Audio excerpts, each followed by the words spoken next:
kubera ko wakoze subscribe ndagusuhuje kandi nguhaye ikaze kuri Ep Media. Niba nawe utarabikora ndagushimiye ko bikoze ubu. Hashize ibinyejana byinshi abantu bahangayitse kubera agahinda baterwa no gucibwa inyuma n'abakunzi babo cyangwa se abo bashakanye. Ese ubundi imitekerereze ya muntu ibivugaho iki? Nyamara niwitegereza cyane uzasanga abantu benshi bahurira ku kintu kimwe, bati ni gute wakitwara cyangwa wabana n'umuntu waguciye inyuma, abandi batese wakora iki nyuma yo kubimenya cyangwa se kumufata. Nta kuzuyaza nawe igisubizo uri kwiyumvamo ubu ngubu nitwahita dutandukana, divorce mu rurimi rw'icyongereza, cyangwa se uti nanjye nashakisha uburyo nigenza nkamwishyura. Nyine ni ukuvuga ngo nanjye nashaka uburyo muca inyuma. Abandi nubwo atari benshi cyane bitsa ku mpuhwe n'imbabazi bagirira abakunzi babo babaciye inyuma, kuko wihebeye biravuna kuzimwima cyangwa kumubura burundu. Rero turebe ubundi mbere y'uko ugwa mu mage nk'aya ngaya cyangwa muri uyu mutego mutindi wo guca inyuma uwo mwashakanye cyangwa ukunda, ese bitangira gute, bigenda bite? Abakuru bati kwirinda biruta kwivuza. Ntubihakana ariko uti gute ko byambase ubu ngubu nkora iki? Icyo nakubwira ni uko gushyira imbaraga nyinshi cyane ku gushaka icyo uzakora niba gufata cyangwa wowe icyo uzamukorera nuramuka umufashe, ahubwo zishyire kureba uko wakwirinda kugera kuri uwo mutego cyangwa kuri uwo murongo utukura. Ubwije ukuri yuko hari abantu benshi cyane baca inyuma yabo bakunda atari ku bushake bwabo, ahubwo nyine byabagwiririye hahandi wisanga mu cyuho utabasha kwikuramo. Gusa ibi biterwa no kutabyitaho no kubiha umwanya, ukabiha urwaho bikagucaho kandi ukayisangamo wabiguyemo bikugezeho. Uyu munsi turavuga ingingo 8 zizagufasha kwirinda kugwa mu mage yo guca inyuma uwo mwashakanye, umukunzi wawe cyangwa umuntu wihebeye. Iki ni ikiganiro The Facts cya Ep Media, nge nitwa Tiyunsanze. Unyihanganira uyu munsi ndaza kwifashisha bimwe mu byanditswe mu gitabo cya Bibiliya yera, kuko izi ngingo tugiye kuvugaho nyine zirakomeye. Reka duhere ku ngingo ya mbere. Ingingo ya mbere, fata umwanzuro wa burundu wo kudaca inyuma uwo mwashakanye cyangwa umukunzi wawe. Maze Daniyeli agambirira mu mutima we kutaziyarundurisha ibyo kurya by'umwami cyangwa vino yanywaga, aricyo cyatumye yinginga uwo mutware w'inkone kugira ngo atiyanduza. Ni ijambo dusanga mu gitabo cya Daniyeli igice cya mbere umurongo wa 8. Ibintu byose bihera mu bitekerezo. Mu bwonko niho hagena igitekerezo cyangwa amahitamo ku bintu runaka tugiye kunyuramo cyangwa ibyo dukora mu buzima bwa buri munsi. Ibyo rero icyo bishatse kuvuga ni uko kugeza igihe ufatiye umwanzuro wo gukora igikorwa runaka cyangwa kutagikora, uba utaragitangira nyine ngo utangire kugikora. Bivuze ngo gufata icyemezo ku kintu runaka ni naryo tangiriro ry'ibikorwa byose bya buri munsi ndetse n'ibyo tugeraho byose. Nta mwanzuro wafashwe kuri iki kintu runaka cyangwa kiriya, biba bivuze ngo icyo kintu ntabwo kirabaho, ntabwo kirashyirwa mu bikorwa nyine. Mbere ya byose rero fata uwo mwanzuro kandi nyine ukomereho cyane. Ntabwo uyu mwanzuro ureba ngo warashatse cyangwa nturashaka, oya, ahubwo nyine mbere yo gushaka uzabanza uvuga uti ikizaba cyose sinteze guca umugore wanjye cyangwa umugabo wanjye inyuma. Ibi uzabikore kandi ubikore burundu, mu bitekerereze ariho bitangirira. Ingingo ya kabiri izagufasha kwirinda kuzaca inyuma uwo mwashakanye cyangwa guca inyuma umukunzi wawe. Reka kuganzwa n'amaso yawe y'irari. Dawidi amubonye atuma kubaririza uwo mugore uwo ari we, maze umuntu aramubwira ati si Batisheba mwene Eliyamu umugore wa Uriya w'Umuheti. Nuko Dawidi yohereza intumwa ziramuzana, aziwe bararyamana kuko yari yitunganyije akiza imyanda, maze asubira iwe. Bukeye arasama atuma kuri Dawidi ati ndatwite. Aya magambo tuyasanga mu rwandiko rwa kabiri rwa Samweli igice 11 umurongo wa 3 kugera ku wa 5. Nyuma yo kubana n'umukunzi wawe akaramata cyangwa nyuma yo kwinjira mu rukundo n'umukobwa cyangwa umusore, menya ko uzakomeza kubona abantu beza kandi bamurenze. Ni ku isi iteye nyine, wowe mugore cyangwa mukobwa uzakomeza kubona abagabo n'abasore bafite amafaranga n'ubushongore butangaje, mbese biruta iby'umugabo wawe cyangwa umusore mukundana. Yewe nawe mugabo cyangwa umusore, amaso yawe hazakomeza kubona inkumi n'abagore buje uburanga buhebuje kurusha umukunzi wawe cyangwa umugore wawe. Ariko se icyo ukeneye ni iki mbere ya byose? Ubwo se witeguye kuryamana n'abagize isi bose cyangwa abatuye mu isi bose uzahura nabo? Oya, oya ntibishoboka, ntabwo aribyo ukeneye. Reka nkubwize ukuri ko nukomeza gufungurira amaso yawe kuri abo batari umugabo wawe cyangwa umugore wawe, uzaba uri gushukwa n'amaso kandi bo ntibagukunda kurusha uko uwo muri kumwe agukunda. Hagarika kurangarira buri mugore wese ubonye cyangwa buri musore wese ubonye hejuru y'uwo mwashakanye, kandi nawe hagarika kurangarira buri mugabo wese ubonye kandi ufite uwo mukundana cyangwa mwashakanye. Zibukira rero ucire birarura, kuko uwo mwashakanye cyangwa uwo mukundana niwe wawe, niwe ugukunda kandi niwe ukwifuriza ibyiza. Irinde kumuca inyuma n'icyatuma umuca inyuma cyose. Ingingo ya gatatu, irinde kuganira cyane no kureshywa n'abo mudahuje igitsina.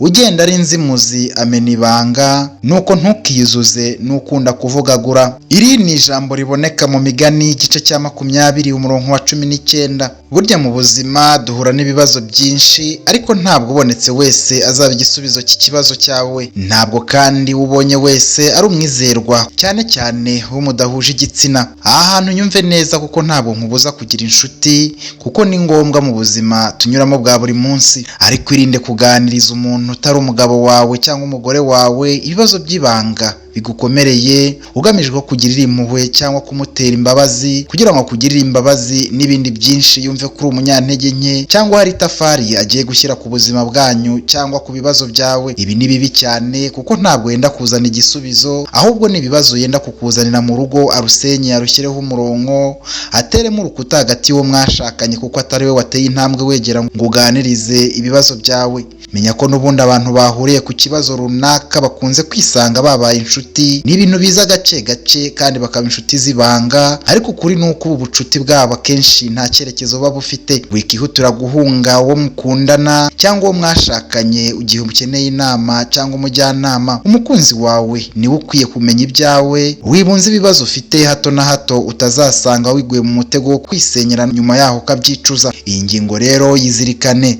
Ingingo ya 4 izagufasha, izirinde cyane kwisanzura naho gukabije n'abo mudahuje igitsina, kuko umugore adatwara umubiri we ahubwo utwarwa n'umugabo we, kandi umugabo nawe adatwara umubiri we ahubwo utwarwa n'umugore we. Aya magambo mvuze haruguru tuyasanga mu rwandiko rwa mbere rwandikiwe Abakorinto igice cya 7 umurongo wa 4. Uyu twambaye ni umubiri, kandi niba wubatse ariko ukaba utangiye kujya ubona undi mugore cyangwa umusore ukumva uramushatse, irinde kwisiritanaho bya buri kanya ku muntu uwo ari we wese, kuko ntawe ugenda mu muriro ngo abure gushya. Menya ko guca inyuma uwo mwashakanye cyangwa umukunzi wawe atari ibintu biza gutyo gusa nyine, ahubwo ni ibintu bitangira gake gake nawe ukabyisangamo utari warabiteganyije. Rimwe na rimwe bitangijwe n'imyitwarire idahwitse ugenda ugirana n'abandi bantu mudahuje igitsina. Zibukira rero kandi ibi ngibi urabizi neza ko nta kindi bagukeneyeho uretse kuryamana nawe. Niba uri umugabo wubatse cyangwa ukaba uri umusore ufite umukunzi, irinde gukururana cyane n'abandi bagore cyangwa abakobwa batari uwo muri kumwe. Uko urushaho kongera imikino no gukirana nabo, haba mu kazi, aho ukora, aho ugenda, uzisanga utagishoboye kwigobotora mu mazi usange inyuma uwo mwashakanye cyangwa uwo ukunda. Reka iyo mikino itware nk'umuntu wiyubashye kandi wubashye uwo ukunda cyangwa uwo mwashakanye, kandi itware nk'umuntu utari umwasama udashamadukira ibyo abonye byose. Reka gusamara, ureke guhurirana ibyo ubonye byose. Buri muntu wese wumve yuko wamukoraho, cyangwa se mwaba inshuti zazindi mugeraho mugakina. Kandi niba uri umugore wubatse cyangwa umukobwa ufite umukunzi, ibyo bikorwa byirinde cyane, kuko birasenya, ni bibi cyane, birimbura urukundo. Ingingo ya 5 iza mu zizagufasha kwirinda guca inyuma uwo ukunda cyangwa uwo mwashakanye. Hagarika itumanaho ritari ngombwa n'abo mudahuje igitsina. Kuvugana n'umuntu mudakundana cyangwa ngo mube mwarashakanye ni ibintu bishoboka. Mushobora kuba muhujwe n'akazi, ishuri, sosiyete mubayemo, ikibazo musangiye cyangwa mwahuriyemo n'ibindi bishobora kubahuza. Ibyo nta kibazo. Gusa ibi byose nta na kimwe kiguha impamvu yo kuvugana n'uwo muntu gitondo, saa sita ndetse na nimugoroba, muhererekanya ubutumwa bugufi bwa hato na hato nk'aho ari we bana wasize mu rugo cyangwa umukunzi wawe ukumbuye mu gihe mutari kumwe. Irinde iryo tumanaho rirengera kandi rikabije ridakenewe, kandi ujye ugira aho ugarukira wubahishe umugabo wawe cyangwa umugore wawe.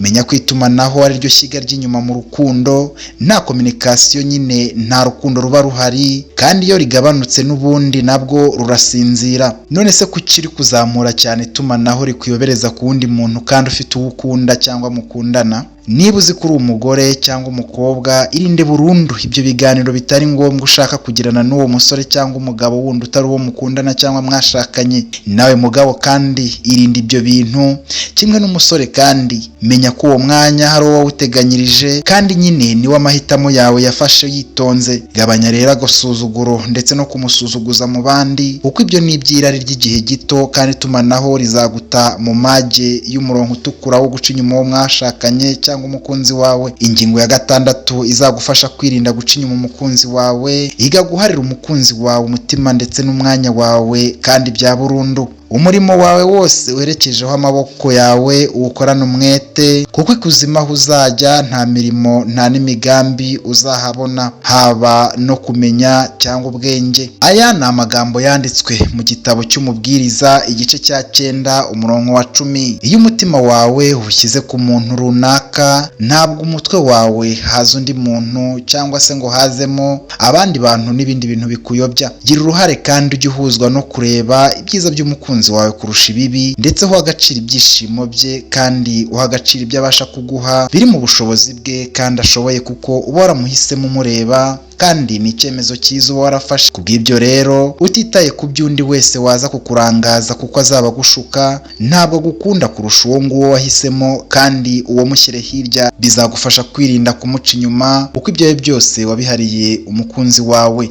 Ingingo ya 7, tekereza ku ngaruka guca inyuma umukunzi wawe bizakuzanira. Ubugingo bukora icyaha nibwo buzapfa. Umwana ntazazira ibyaha bya se, kandi na se ntazazira ibyaha by'umwana we. Gukiranuka k'umukiranutsi kuzaba kuri we, kandi ibyaha by'umunyabyaha bizaba kuri we. Aya magambo mvuze haruguru ni amagambo aboneka muri Bibiliya yera mu gitabo cya Ezekiyeli igice cya 18 umurongo wa 20. Nawe se tekereza umugabo wawe mubana agusanze mu buriri umuca inyuma.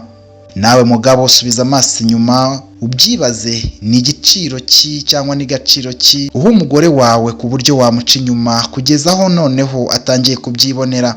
Ese si ikimwaro kuri wowe?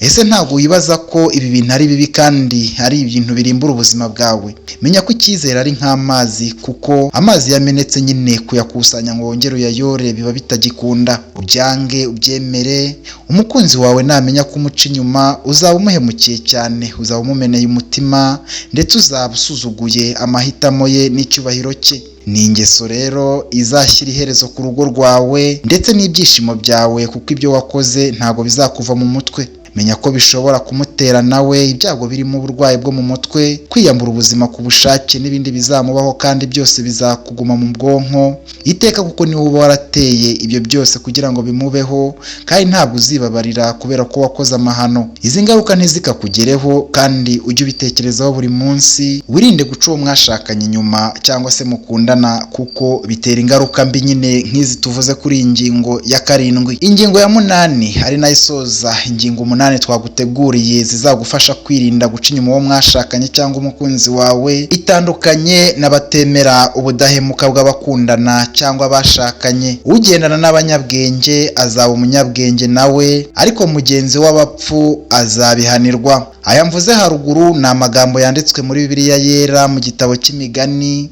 igice cya 13 umurongo wa 20. Abanyarwanda bagira bati, nabo mbwira uwo mugendana maze nanjye nkubwire uwo uri we.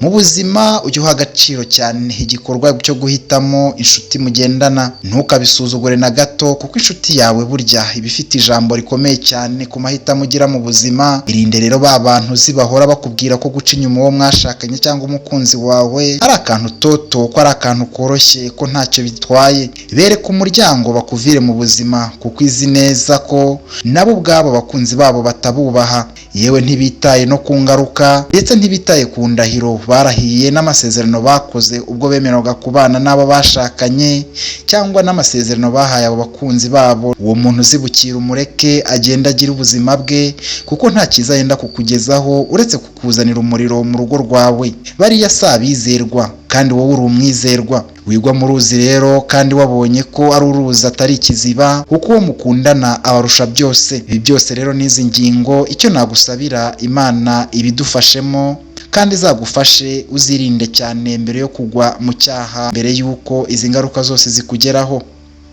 Ni hano dusoreje ikiganiro cy'uyu munsi, kubera ko wakoze subscribe ndagushimiye cyane, kandi nawe uyikanze ubu ngubu tuvugana nyine urakoze cyane. Iki ni ikiganiro The Facts cya Yep Media, njye nitwa Tiyunsanze. Ciao ciao, nakagaruka.